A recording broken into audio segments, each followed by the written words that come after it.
Daniel adjusted the collar of his shirt for the 5th time, exhaled sharply, and glanced at the clock. 7:01 p.m. She was on time. He hadn't been on a date since his wife passed 3 years ago. Since then, life had been about two things: surviving, and being a good dad to Emma and Jack.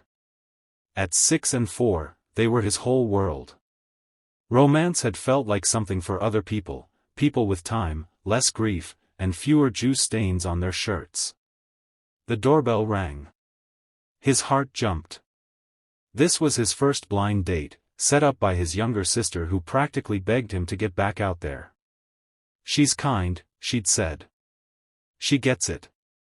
Daniel opened the door slowly, unsure of what he'd find. There she was. Lena. Mid-30s, simple but beautiful, wearing a denim jacket over a sundress. Her eyes met his, gentle and nervous. "Hi," she said softly, giving a small smile. Daniel smiled back. "Hi. You're right on time. Come in." She hesitated. Her eyes flicked toward the street, then back to him. Her voice dropped to a whisper. "My kids are in the car." Daniel blinked. The words felt heavier than they should have. Not because she had kids, but because in that moment, he realized, she was just like him. A parent. A solo one, probably. Navigating this weird, fragile world of parenting alone and still daring to hope for love again. He stepped outside and looked toward the car. In the back seat, two little faces peeked from behind tinted windows. "How old are they?" he asked gently. 7 and 5, she replied. "I didn't have anyone to leave them with tonight. I wasn't sure if I should even come." He nodded slowly, thinking. "Bring them in." Her eyes widened.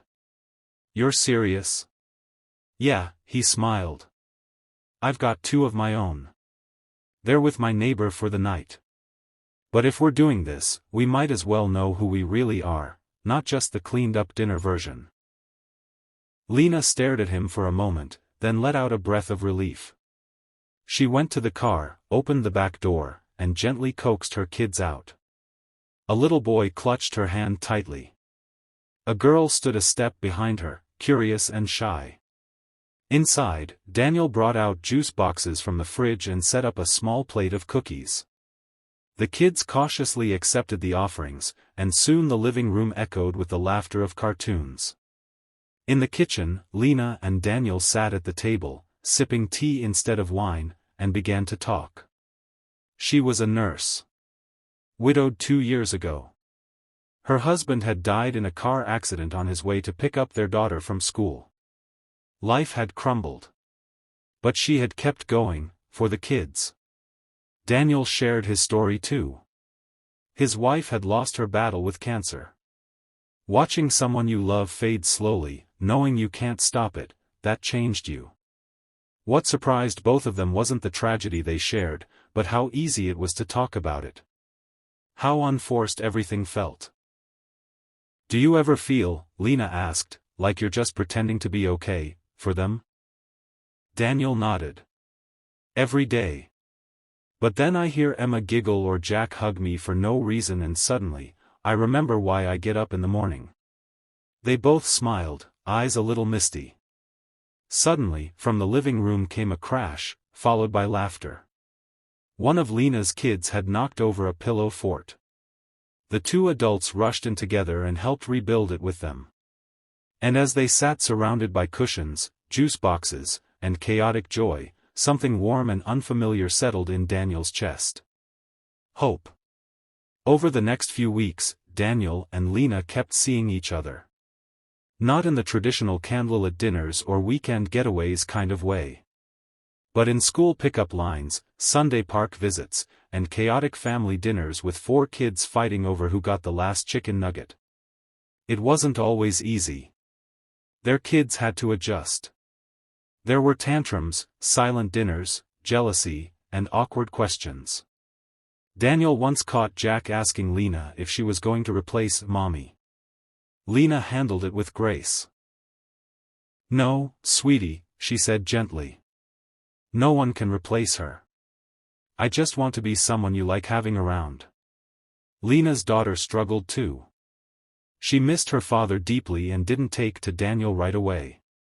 But one evening, after he helped her finish a school project on volcanoes, she slipped a note into his hand. It said, "You're cool. I'm glad my mom smiles more now." Daniel kept that note in his wallet. There were nights both parents felt overwhelmed. Nights they second-guessed everything. But somehow, they kept choosing to show up, for themselves and each other. One rainy afternoon, nearly 6 months after that first night, Daniel found himself watching Lena read a storybook to all 4 kids huddled together on the couch. Her voice was animated, her smile easy, and the children were completely absorbed. He walked into the kitchen and opened the drawer where he kept his wife's wedding ring. He stared at it for a long time, then closed it gently. Not as a goodbye, but as a moment of peace. That night, he told Lena he loved her. Not as a replacement for what he lost, but as someone who made the present better, fuller. She cried. So did he. Final message. Love doesn't always come in the package you expect. Sometimes it arrives tired, with a diaper bag, 2 extra kids, and a heart full of scars. But love that's chosen, even when it's hard, is the kind that stays.